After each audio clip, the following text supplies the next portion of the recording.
संघ लोक सेवा आयोग द्वारा यूपीएससी टॉपर्स 2023 पीडीएफ को upsc.gov.in पर प्रकाशित कर दिया गया है, जिसमें साक्षात्कार चरण में उपस्थित हुए लोगों में से शीर्ष रैंकिंग वाले उम्मीदवारों के नाम आप देख सकते हैं। यूपीएससी टॉपर्स सूची पीडीएफ के अनुसार 2023 परीक्षा के लिए आदित्य श्रीवास्तव अखिल भारतीय रैंक 1 पर है, अनिमेश प्रधान दूसरे स्थान पर है और डोनेरो अन्या रेड्डी तीसरे स्थान पर है। यूपीएससी टॉपर सूची यूपीएससी मुख्य परीक्षा और इंटरव्यू में चयनित उम्मीदवारों द्वारा प्राप्त अंकों के बारे में महत्वपूर्ण जानकारी देती है। यदि आप भी भविष्य में आईएएस, आईपीएस, आईएफएस जैसी टॉप सर्विसेज में जाना चाहते हैं तो आपको परीक्षा में बढ़िया रैंक लाना पड़ेगा। बढ़िया रैंक में से ये मतलब है कि अंडर 300 हो, और इतनी बढ़िया रैंक लाने के लिए परीक्षा में कितने मार्क्स लाने होंगे ये जानने के लिए आपको ये तो पता होना ही चाहिए कि आपको कितने मार्क्स चाहिए। तो इसीलिए आज के वीडियो में हम बात करेंगे टॉपर्स के मार्क्स, ताकि आप उन्हें एनालाइज कर सकें। नमस्कार, स्वागत है आपका प्रभात एग्जाम के यूट्यूब चैनल पर। ये एक ऐसा प्लेटफॉर्म है जहां आपको मिलती है सभी कॉम्पिटिटिव एग्जाम से जुड़ी महत्वपूर्ण जानकारियां। अगर आप हमारे YouTube चैनल पर पहली बार आए हैं तो हमें लाइक और सब्सक्राइब दोनों कर लें। 2023 की परीक्षा में लखनऊ के आदित्य श्रीवास्तव ने टॉप किया है।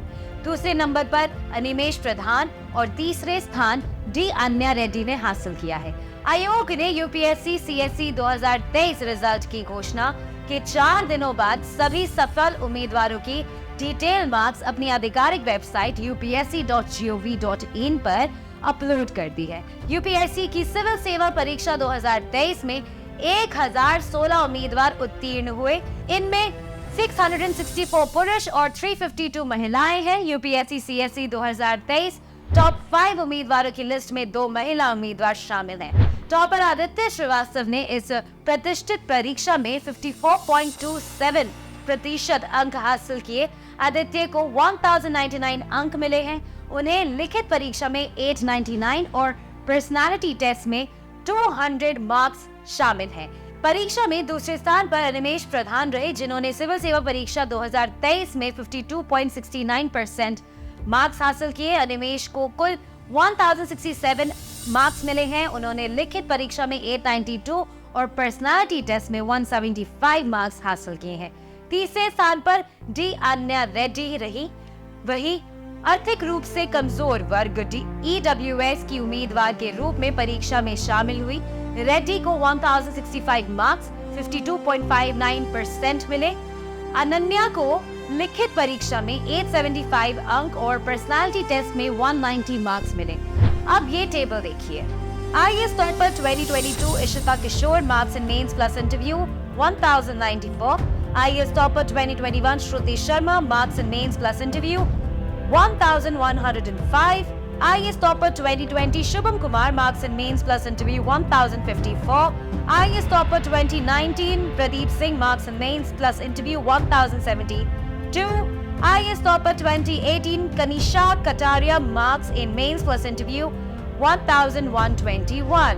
IAS topper 2017 Anudeep Durishetty marks in mains plus interview 1126। IAS topper 2016 Nandini KR marks in mains plus interview 1120। IAS topper 2015 Tina Dabi marks in mains plus interview 1063।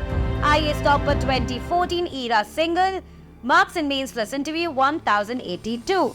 तो जैसा कि आप देख सकते हैं, परीक्षा में यदि आप 50 to 55% मार्क्स स्कोर कर लेते हैं तो आप इस परीक्षा में टॉप कर सकते हैं। लेकिन यदि आपको अपना नाम इस लिस्ट में चाहिए तो आपको मार्क्स इसके आसपास ही लाने चाहिए, यानी कि 47 to 48% तक आपको टारगेट करना है। अब ये कैसे होगा, आइए देखते हैं। अब तक आप समझ गए होंगे कि सिविल सेवा परीक्षा में एक सीमा के बाद ज्यादा मार्क्स ला पाना मुश्किल होता है। अपने सामने आने वाली चुनौती को अनदेखा ना करें। ये बड़ी चुनौती है। पिछले प्रयासों में प्राप्त बेहतर अंकों को फिर से हासिल करना। आपको इस गलतफहमी में नहीं रहना चाहिए कि किसी भी विषय में आपकी तैयारी परफेक्ट है। इसके बाद ये देखें कि आप किन पेपर्स में कम मार्क्स मिले हैं। आप ये भी देखें कि इन्हीं पेपर्स में दूसरों को कितने मार्क्स मिले हैं। उन पेपर्स को थोड़ा ज्यादा समय दें और यदि जरूरत हो तो इसके लिए किसी गाइड या मेंटोर से मदद भी ले सकते हैं। यूपीएससी परीक्षा में बेहतर नंबर हासिल करने के लिए इन चीजों को समझें।